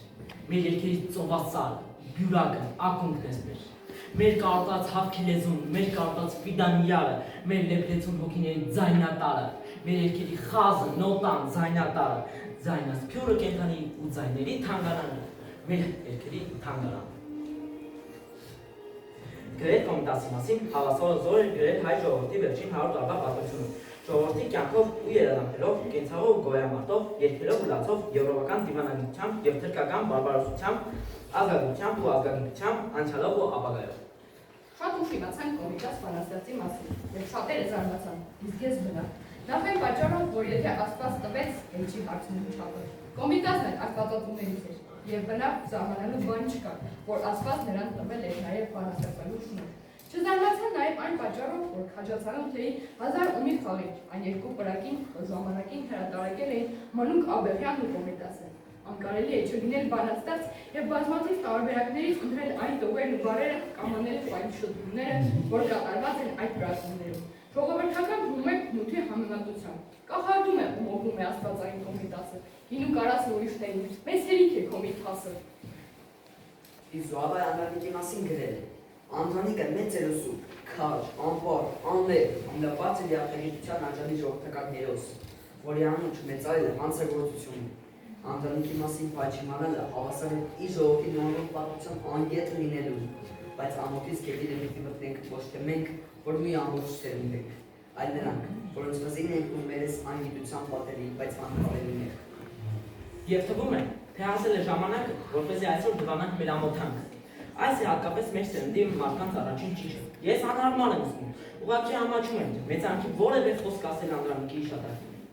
Այս մեծ ու սուրբ քաջի հանդեպ բոլորովին անպարտ ու անմեղ եմ ես, չգիտեմ ինչու։ Այս րոպեից ինձ անձամբ պարտավոր ու մեղավոր եմ զգում, այնքան, որ մեծանքի ամեն խոսք ինձ թվում է թե սեփական հանցագործությունից հետո ուրիշի բերանով մեղա ասելու պես բան։ Իսկ ամենայն հայոց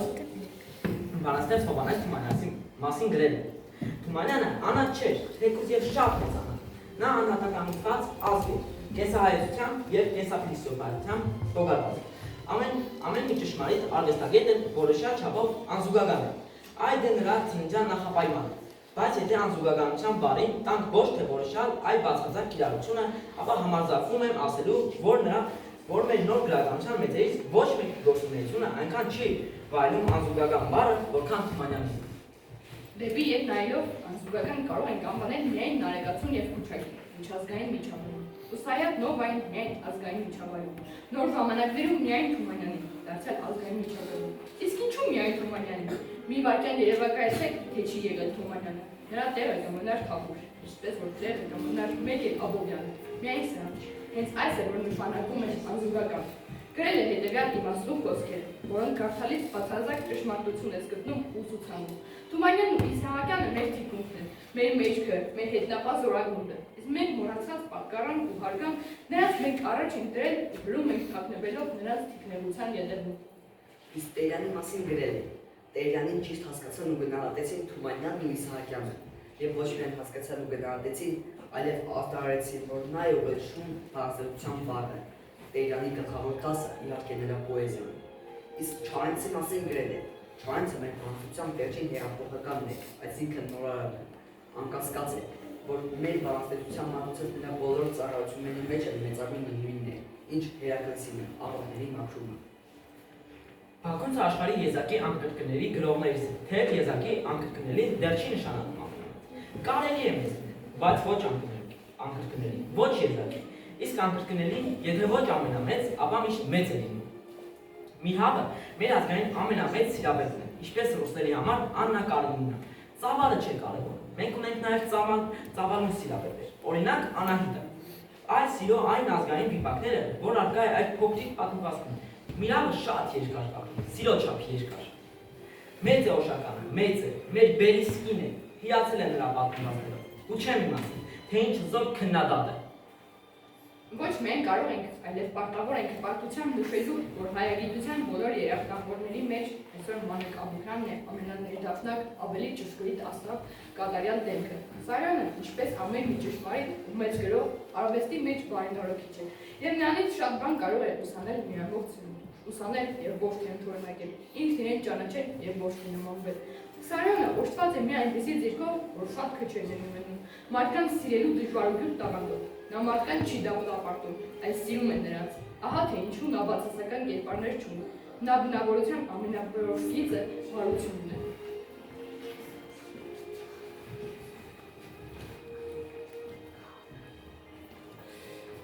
Տեսնում ես, համոն բարին ինձ զգացողություն ունի։ Անգամ եթե փորձի շատախոսել, էլի մի ծվեն, մի նոր երանգ կգտնի, բայց նա դա զգում ու կանգ է առնում։ Հիմա կասես, այդ տաղանդավոր բանաստեղծ է, ինչու պոեմն է չի։ Չէ, դա նրան պետք չի, նրան պետք է մանրաքանդակ կտավ, դրվագ։ Արտակոս մեղմախոս է, բայց ներքուց զսպված զսպանակի պես է, թևակ հատկապես հիացել է Շեքսպիրով, նա գրել է, շատ քիչ է Շեքսպիրին հանճար ասել է, նա մեծ է, և մեծերի մեծ։ Այս ամենը տեղ մի փոքր հատված է նրան մտորումներից, ես սևակի մեծերին մեծայելու և արժանելու բեությունը նրան առավել սիրված է դարձնում։ Արվեստագետը, մեծ հայը, նույն ինքը սևակը ինչ տեսակով արդեն իսկ մեզ մոտիվացնում է նախ և առաջ կյանքին, հետո հայրենիքին, քննարկատվությամբ և առասարակ ամենատարբեր ոլորտների ու բնագավառներում։ Նրա կոպիտասի մասին անված իմաստախոսությունները ընթերցելիս մեզ կողմ երաժշտության հանդեպ մեծ սեր ու հետաքրքրություն է աճում, մանավանդ ազգային երգին։ Սևակը ինքը կյանք է ու արտությունն է գրավական։ Իսկ հիմա ձեր ուշադրությունը կներկայացնենք մեր պաստառի պատրաստման ընթացքը։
Ազգային երեների որոշումների ուսումնասիրությունը, կարող է այն, որ եթե չիրավունքը։ Լավագույն դիման այն է անկասկած, որ կոչում է դերը։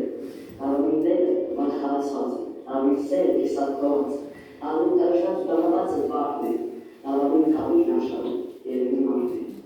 Լավագույն մարդ էր, ներեցեք ես։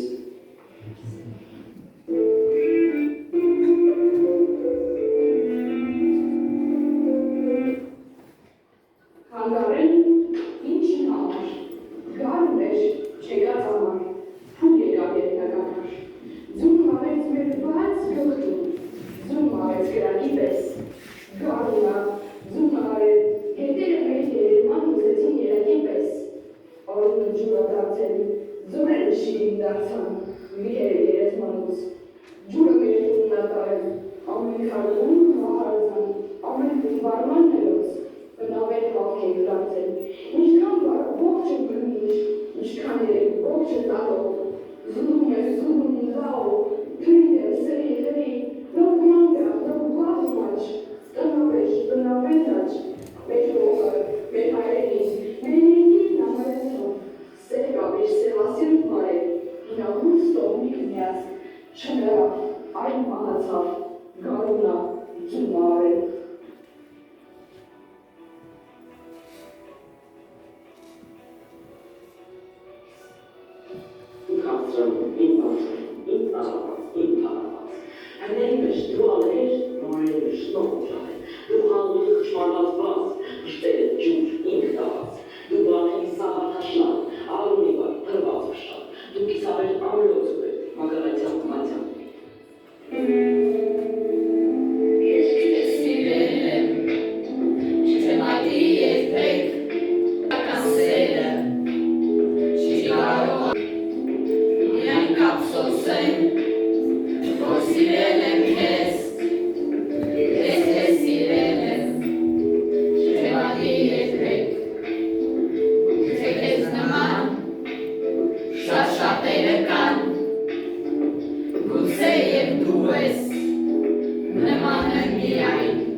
Թեմանը անխուսափ է, թող մատանի ոչ հերոսին, այլ մարդուկին, թե գրիպը անխուսափ է, թող չկրվեն երկու երկիր, այլ մարդուկին, թե արտուկն էլ անխուսափ է, ահա շոր, սիրտ մի հանձնել, տակ հարթուկին, թաղել է պետք, բարավ մորը որդին թաղի, ոչ թե մայրը ջահին որդին։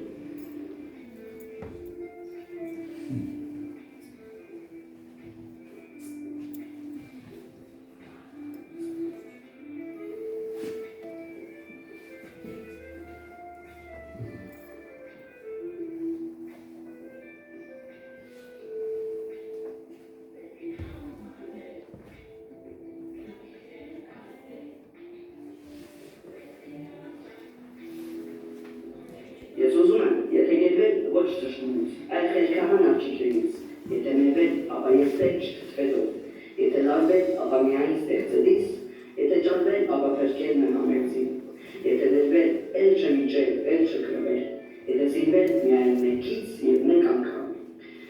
Ես ուզում եմ, այն եմ ուզում, ինչ ամենքդ։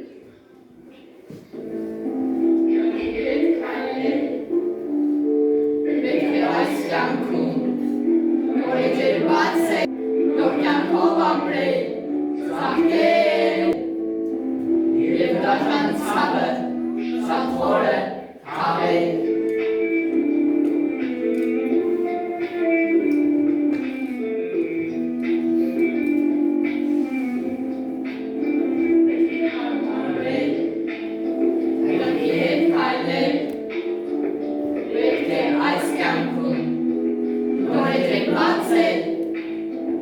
Նոր կյանքով ապրել, ծաղկել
6-րդ շաբաթ։ Սևակը որպես ընտանիքի հայր ու ամուսին։ Բարոյ Սևակի կնամեցար տեսակն ամենքին հայտնի։ Ինչ արած, նա էլ այդպիսին է։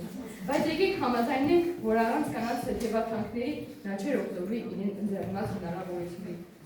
Լինել Դոն Ժուան, սիրելու սիրվելու մեջ ոչ մի բան չկար։ Մանավանդ որ Սևակը բավականին ազատամիտ տղամարդ էր, բազմիցս սիրահարվել ու խնդիր էր սիրել էր նա, չնայած ամուսնացած լինելու։ Մեզ համար դա այդքան էլ էական չէ,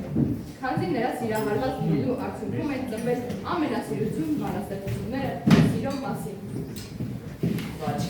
Խաչքերի պատճառով իմ աչքերը ամբողջ գիշեր չեն փայլում։ Կոմատների պատճառով իմ մատները լույս են ուզում խմորում։ Քո ծիծաղի պատճառով իմ ծիծաղը պաշտոնատոր է դարձել։ Քո թևերի, բաց թևերի, մեջ թևերի պատճառով իմ աչքերի իբերներ են դերում։ Քո քայլվածքի պատճառով սովորությամբ սահմանապահ եմ դարձել։ Քեզ այդ ձևով ունենալու պատճառով փորձել եմ մտածել հպարտությունս հաղթողի։ Առավել հայտնի է նրա և Սուլամիթայի սերը, հենց ամուսնացած ժամանակ։ Բայց նա երկար չի մնում Սուլայի հետ, պատճառաբանելով, որ կինը, Նելի, մեղք է, և ինքը պետք է իր կնոջ օգտին լինի, իսկ թե ինչպիսի հայր էր նա, ահա այս տեղեկատվությունն ենք ուսումնասիրել։ Մենք քրքրության հետ միասին խիստ էր պահանջված ծնողներին, որպես պարուի 3 որդի պետք է մեծանեն երեխաներին, հանող աշխատանք մարդու օգտականությամբ վարկով։ Միանգամայն իրենց հորը չեն կարող օգտագործել իր անունից, իմ մանունով կյանքից ինչ հետ աշխատանք հետ կազմելու անվանության նպատակով։ Ներեն զգաց հետևում եք երեխաներին, և սանցանքի դեպքում վայ նրանց։ Իմ ասած խրատները նրանց 10 պետք է լինի, որ բռնեն անսխալ ուղին, և մի անգամ նրան քաշեց երեք որդիների ականջները, ես ասացի, լավ արեց, դեռ քիչ է ձեզ։ Եթե պարուի Սևակի երեխաները կոնֆետ ուտեն ու թղթերը փողոց շպրտեն, ապա մեկ երեխա կարող է գնալ ու մարդ սպանել։ Սա կլինի վերջին նախազգուշացումը, զգոն եղեք։ Դևեր շատ ու դատաստանավարտվեց, պատասխանելու է ինքնուրույն օրինակելի, ուրիշներից արժանապատվության հարգանք կարող է պահանջել լոկնա, ով ինքնին արժանապատվության զգացում։ Սևակն ուներ և արժանապատվություն, և հարգանք, և բարձրապատիվ կենսագրություն։ Ուստի նա ոչ միայն երեխաներին, այլև բազմաթիվ սերունդների է դաստիարակել սնել և հոգեկան ներհաղությամբ։ Մենք չպիտի լինենք մակերեսի վրա, բայց մենք պարտավոր ենք լինել մակարդակի վրա, համաշխարհայինի։ Իրականում անհատի երջանկությունը նրա հոգու հազվադեպ փայլատակումներն կարողացեք գնահատել դրանք և ապրել դրանցով։ Ապրել, այնպես ապրել, որ փողդ երբեք չզաքո ավելորդ ծանրությունը, ապրել, այնպես ապրել, որ դու ինքդ ես չզբաս քո սեփական մանրությունը, ու թե հանկարծ անպետքություն քեզ համարես, թե ինքդ քեզ անհամարես ու համարես, քեզ հետ վիճի, քեզ չզիջի, համբերատար քեզ հետ խոսի, հակառակում քեզ համոզի ինքը հզոր հանրությունը։ Ապրել, այնպես ապրել, որ ուրիշի խինդով խնդաս, որ ուրիշի ցնծությունով ինքդ էլ ցնծաս, ինքդ էլ թնդաս, լինես մնաս ամենքի հետ, նրանց կամքին հպատակվես, եզդ խառնես մեծ մենքի հետ, նրանց ցավով լուր տապակվես, տրվես նրանց լույսի նման և չխաբվես լույսի նման, արշալույսի նման բացվես նրանց համար, վերջալույսի նման բոցվես նրանց համար, թե լաց լինես նրանց համար, թե բաց լինես նրանց համար և հաց լինես նրանց համար, հոգևոր հաց, քեզ նրանցով կյանքում զինես, և նրանցով կյանքում լինես ոգևորված, և նրանցով կյանքում լինես թույլ կամ ուժեղ, և նրանցով կյանքում լինես բույլ կամ ուժեղ, թշվառ ինչպես անապաստան, հարուստ ինչպես լայն տափաստան։ Ապրել այնպես, որ նրանց հետ մտնես անպես, և նրանց հետ չհանդարձակվես, մեկտեղ հանկարծակվես, մեկտեղ դառնաս գունդ ու կծիկ, մեկտեղ բացվես, մեկտեղ փակվես, ինչպես նամակ և կանվածիկ։ Ապրել մեկտեղ, կյանքը խառնել նրանց կյանքին, տառապանքը տառապանքին, ջանքը ջանքին, ցանքը ցանքին, և ենթարկվել նրանց կամքին, նրանց կյանքն էլ քեզ ենթարկել, տառալ և շանթարկել։ Մենք մասնագիտության անդրության հարցում կարող ենք կողմնորոշել նրա հենց այդ խոսքերով, այսինքն ցանկացած բարդ աշխատանք կարող ենք հաղթահարել, եթե առաջնորդվենք նրա հզոր դաստիարակչական մտքերով, անկոտրումության կոչերով։ 7-րդ շաբաթ։ Այս շաբաթվա ընթացքում մենք նաև բեմադրություն ենք արել, որը կներկայացնենք ձեր ուշադրությանը քիչ անց։ 7-րդ շաբաթ։ Նախագծային աշխատանքի վերլուծություն։ Պարուհի Սևակը հզոր խարիզմայով բանաստեղծ էր։ Չարնցից հետո նա տեքստային նոր որակ էր, որը բանաստեղծության օգտին չէր։ Սուր անկյուններով տողերը մարկա ելել էր շալակն աշխարհի, ոչի հայկա բանաստեղծությունը չափազանց մեծ տեղ է գրավում նոր գրական աշխարհում։ Այո, մոգական էր այդ ոճը, և հենց այդ պատճառով վտանգավոր։ Շատերն էին երազում լինել այդ ոճի մեջ։ Նրա մերձ կլիշեները շատերի մտքով էին անցել, բայց ոչ ոք չէր կարողանում այդքան թիրախային ամփոփել։ Կար Շիրազը, կար Կապուտիկյանը, կար Գևորգ Էմինը, Վահագն Դավթյանը, որոնցին այս կամ այն չափով հատուկ էր այդ քաղաքացիության մերձ կլիշը։ Սակայն կախարդողը սևակն էր, աշխարհիկ էր, և աշխարհին էր սևակը։ Մեր սիրտն է անանձնական, որպես սևակի երկրպագուներ մենք ունենք մի երազանք, որ սևակն իր բազմակույն բնավորություններով և շատ ու շատ ընթերցողների մտածողություն բնավորի։ Որ սևակը գիտնական էր, մեծագույն գիտնական ու հետազոտող։ Եթե պրպտենք մեր պատմությունը, կգտնենք նրա պես ընդամենը մի քանի մեծություն, որովհետև նա իր կարճ ապրած ստեղծագործական կյանքում ուղղել է մի ամբողջ կարողություն, վստահ լինելով, որ գալու է իրեն շարունակող։ Մեր մեջ է տեսել հայ գրագիտության ապագան։ Սևակը լեգենդ էր, տաղանդավոր մարգարե, որ եկել էր մեր աշխարհ լուսավորություն բերելու համար։ Եվ ինձ տեսելով կարող են ասել, գժվել է ինչ, ես էլ կասեմ, այո, գժվել է, ինչու չգժվել, իսկ գժվելով չեն սիրում մատում, իսկ գժվելով չեն հայտու ճաճատում, առանց գժվելու չկա շահացման, առանց գժվելու չեն ծնիորդ մարդ, մինչև չգժվի ջուրը չի եղավ, երև չի պատվի, հատիկը նռավ, կեղն է ըրկը, ծառեն են պտում, գժված են անշուշտ, երկինն է պտում, գժված են անշուշտ, մինչև չգժվի ջրջի Սերմերը միջև կարչին չգժվեն բերք չեն դառնալու, թաթերը միջև կարչին չգժվեն ձեռք չեն դառնալու, լարերն են միջև կարչին չգժվեն երկ չեն դառնալու, ախուր էր թե ես միշտ գիշտ լինեի։ Նա իր խոսքերով հաստատել է մեր անցյալը, ներկան ու ապագան, կա խորոշել, դուք եղեք ժամանակակից, բայց հիշեք ավանդականը նմանը և այրանը, այլ բառով ասած ժամանակականության, չհերքեք ձեր արմատները, այլ արմունք կապեք դրանց։ Դա նա գրել է ապրած տարի մասին, այս տարը հեչքումն է բոլոր հրաշներին, այո, շատ արագ է զարգացել աշխարհը 20-րդ դարում, իսկ հիմա, երբ ինֆորմացիայի դարում ամեն բան հիանալի և անսանալի, մարդիկ մոռանում են մի շարք կարևոր արժեքներ և ձգտում են մերձեցման փոխվել օտարման օտարում, սեփական հայրենիքից, ազատների բովանդակ սիրուց և խաղաղությունից։ Իսկ հիմա ձեր ուշադրությանը կներկայացնենք մեր կարճամետրաժ ֆիլմը։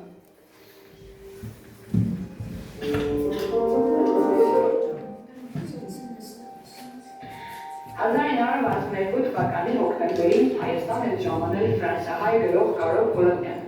Նա Երևանում մի շարք հանդիպումներ էր ունեցել հայ գրողների հետ, սակայն շուրջ մեկ ամիս ցանկացել ու չէր կարողացել հանդիպել Պարուս Սևակին։ Վերջինս գտնվել էր գյուղում, Չանախչում։ Հանդիպումը կազմակերպելու խնդրանքով ստիպված դիմում է Գուրգեն Մահարին նրան խոստանում։ Դուք ուղարկեմ Պարուրին, որ թողնի իր տան շինարարության աշխատանքները և գա մեզ մոտ։ Վերջապես հոկտեմբերի 12-ին երեկոյան նրանց հանդիպումը կայանում է Վահագն Դավթյանի տանը։ Ահա մի դերբակ նրանց հանդիպումից։ Ահամիդ նասին ենք ապրում, ես կինուցի կացարավիդան, կապելով Երևանում։ Եվ ոնց է նրանց ոնց է եկավ։ Ես անգին կմեննեի, դիտել գինեն անգին մայրը։ Նրանց երակում էր դլավով, թմագուրով, և դուշները մի կտոր չոպաշում էին։ Սիրելի սերան, ծնածս ուրեմն արարացյան դաշի մեջ Համանավար վաշակար և շատոնց հասածած ծրարդին մեծ երկրի ինչպես կրծակել էր 1915 եղերու մասին։ Ինչու, աչեն, չեմ կարացար մեր ժողովի ծամին կապրապես մոկապ մդուկ։ Իսկ անոր նարաստացը ծնում է իր հայրենիքի, նա չի կարող շապել հայրենիքի սանում։ Շնանցիքները դեր գիտենք ինչ դիսկ է նորակ աղմակավարից նյութ կրելը։ Մենք բալով ասած խիզանություն։ Այդ չեմ ուզել լսել, վերջապես ականատես չէ եղած սևական։ Ես ում եմ, ժողովից կայտնետես, ինչպես իմ վրայն ու նրա ցավը, նրա հաշվանքը։ Ներողություն, թերևս զշտացուցեցիք ես։ Ոչ, պետք չի ուղղերի ծաթացում, իրավունք ունեիր։ Եվ գումնը պատասխանել այդ ձևով։ Լավ, ուրախ եմ, հոգեպես կրճում եմ, որ բոլոր դեր կապրինք մեր ձևով, կամ մեր ձեր ձևով։ Ուրիշ կարելի չէ նրբակայել, հայր, ամբողջական հայր։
դժվար է եվրոպական մեծ մշակույթներում։ Այստեղ շնորհիվ մարդկանության մեծ ուսումնասիրումներում մեր գրականության սահմանները պիտի հաստատվեն։ Մենք այստեղ 30 տարի փորձեցինք։ Մենք պետք է առաջանանք 1917-ի ավանդություններով, ոչ թե 1937-ի։ Մեր ժողովուրդը մեր դինամիկայից խնդրեմ դերերից կապով։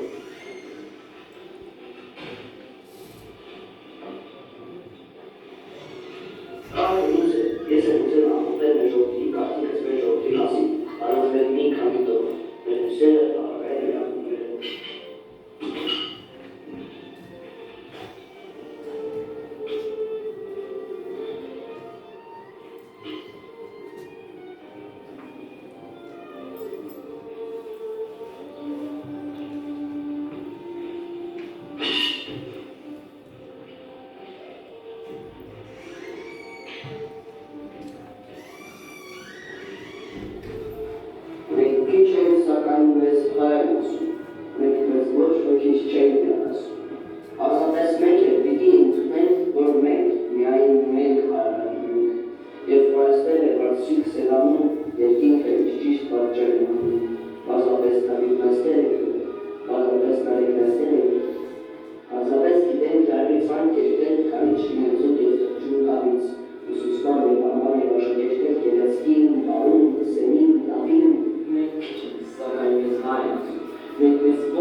Մենք ունենք նպատակ այդ նախագծի շրջանակներում ճանաչել Պաուլ Սևակին առավել խոր, ծանոթանալ նրա հուզական հայրենասեր կերպարի եւ ուսուցանվել այդ մեծությունից հնարավորինս շատ։ Իսկ սովորելու զատ նաեւ տարածել շրջապատում մեր միջավայրում նրա խարիզմատիկ հեղափոխական անվավ արվեստագետ գիտնականի տեսակը դարձնել հանրության համար լավագույն իդեալ։ Նպատակ ունենք նաև սևակի ծնողասեր, հայրենասեր, որդեասեր տեսակ մի ցույց դնել ֆլեշմոբի ու համացանցի միջոցով։ Քանի որ քննադատ մասային համարժեք համապատասխանել հարկավոր տալ։ Մենք սիրում ենք ու արժանավորում սևակյան գաղափարախոսություններ։ Չնայած շատերը փորձում են սևացնել նրա անունը, մեկնաբանություններ տարածելով նրա գնամոլ լինելու փաստի։ Կարելի է պաշտպանել գրողի շահերը, նույնիսկ եթե չունենք իրավաբանական կրթություն։ Այս նպատակը մեզ մոտ առաջացնում է իրավաբանական հմտություն, իսկ հետագայում նաև մասնագիտության կողմնորոշման մեթոդիկա։ Նպատակ ունենք խորապես ուսումնասիրել նրանց ստեղծագործությունները եւ հանրությանը ցույց տնել խորափիլիսոփական գաղափարախոսությունները։ Սա նպատակ է, որը բարեհաջող իրականացնելու դեպքում հետագայում ազգանակ հաղթանակ կարգողի վրա ազդեցություն կթողնի։ Նպատակ ենք ունեցել ստեղծել բուկլետներ, որոնց վրա գրված են այն սևակյան խոսքեր, ամենատարբեր խորագրերով, դրա հետ մեկտեղ տպված սևակի նկարով, նաև սևակի անունով մեր ֆեյսբուքյան էջի անվանում են, որը կառաջարկի զբաղեցնել այդ փեքեջի դառնալ հետերով ու տարածել սևակյան իմաստախոսությունները, ինչ դեր կհանգեցնի շատ ու շատ մարդկանց մտածողության հարստացմանը, հայրենասությունն ու մտավոր առաջադիմությունը։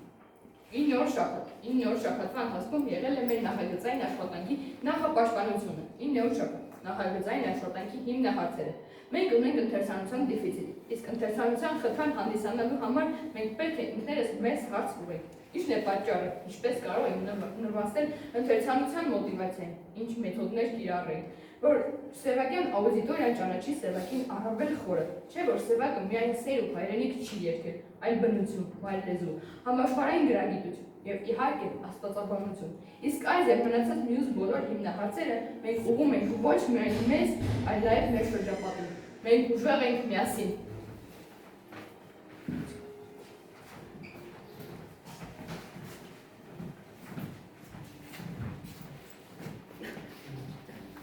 Որ սևակը հայ գրական աշխարհի արևներից մեկն էր, արևի շուրջն էր, եւ հիմա նրանց հակատած ստեղծագործություն եւ գաղափարախոսություններ անհրաժեշտ են մեզ, անհամեմատ ասորասական պահին, երբ երկիր, ազգ եւ հայ գաղափարները միավորելու կարիք ունեն։ Մեզ արբերելու ուժ է պետք, հայրենասիրություն, հավաքական եղանդ, մասնականություն։ Դա կլինի, երբ սերունդների մեջ զարգանա ապար ու անկոտրում ոգին, իսկ կարդալով սևակ ուղղակի անհնար է չմոտիվացնել մտքերը նրա գաղափարական թագավորության, քանզի նրա ստեղծագործությունները միշտ արդիական են եւ պահանջված կարեւորություն։ Ինչպես կարելի է պարուր Սևակի գերեզմանի առաջ չհավատալ հոգու անմահությանը։ Պարուր Սևակը այնպիսիներից է, որ կապրի այնքան ժամանակ, ինչքան ժամանակ կապրի հայ ժողովուրդը, իսկ հայ ժողովուրդը անմաններից մեկն է աշխարհում, ամենայն հայոց կաթողիկոս Վազգեն առաջին։ Պարուր Սևակ, գրական հրաշք։ Պատվավոր ոսկեգերտ քանդակ։ Մենք համարում ենք մեզ քո սուրբ խոսքի հպատակը։ Մեծագույն բանաստեղծ, արձակագիր, գիտնական, գրականագետ, հայ ու անճար Պարուր Սևակ։